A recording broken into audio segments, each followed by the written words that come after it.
lived in Kalish. Kalish was the name of the town.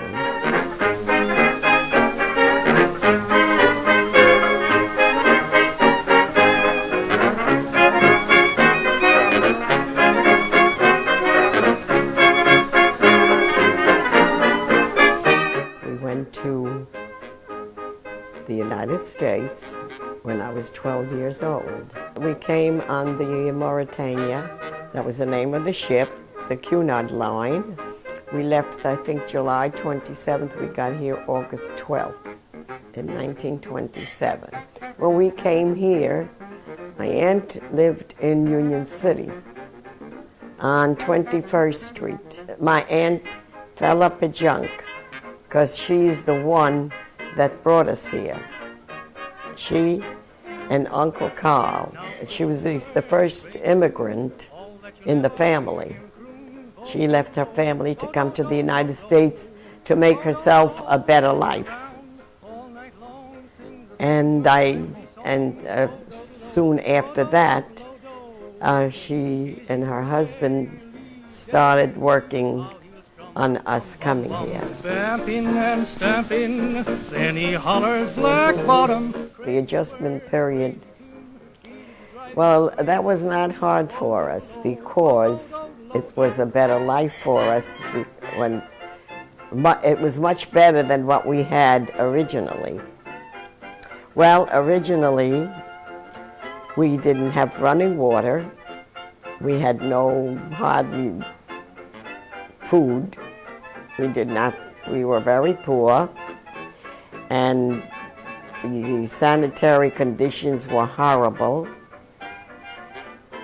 When I brought the water in from the pump, there were a lot of little animals running around right where I took the water. So when we came here, it was like a luxury because we got the running water. And it was also a heated apartment. So that to us was living in luxury. My father was working. He was in embroidery. And he got a job. And that's how we were able to get an apartment. Yes, my mother worked. She always worked. She was a milliner. She made hats. And she worked all the time, from the time that she got married and she had her children, and she was working, and that's the reason that I had to be in charge of the household. I was the oldest, and I took care of all the children, and I was the babysitter, and I did everything. I would shop and cook whatever money I received to manage with, which was very little. At that time, you could get 5 cents to do the shopping. I would prepare the dinner, which I served, which I prepared. I cooked and I served, and it consisted of very meager portions. We divided whatever we had. We divided, and I always gave everybody the meat, and I had the bones. I put the bones in so that nobody would know that I'm not eating. We managed with whatever we had, and when my mother gave me enough to go shopping for the day, I never spent the full amount. I always saved 1 penny so that I can buy for my sisters and my brother socks. I remember putting it away for socks on Hanukkah, Christmas. I bought them gifts. It was a very hard life. But it was not too hard for us because we had it worse before.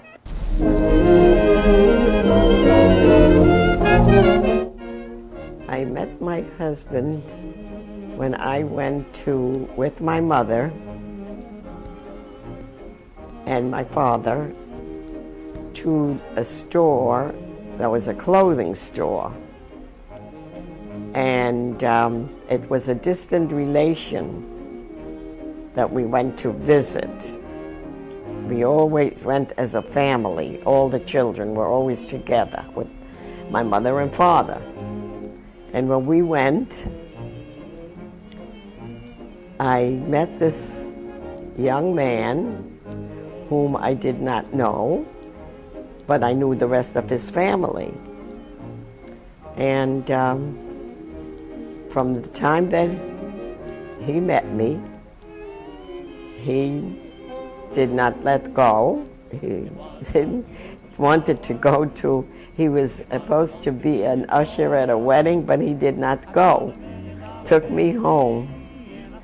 It was on a Memorial Day when I was 16 years old.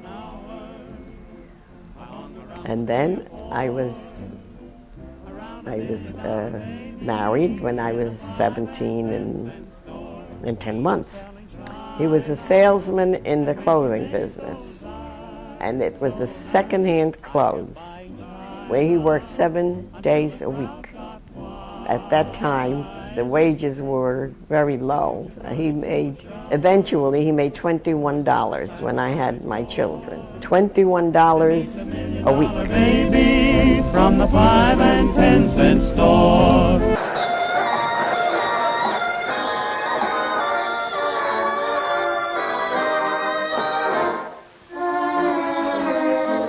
You made me love you. I didn't want to do it. I didn't want to do it. You made me want to. And all the time you knew it. I guess you always knew it. You made me happy sometime. Oh, you made me glad. But there were times, baby. You dog. Made me cry for. I didn't want to tell you. I didn't want to tell you. And I want some love. That's true. You know I do. Indeed I do. Yes I do.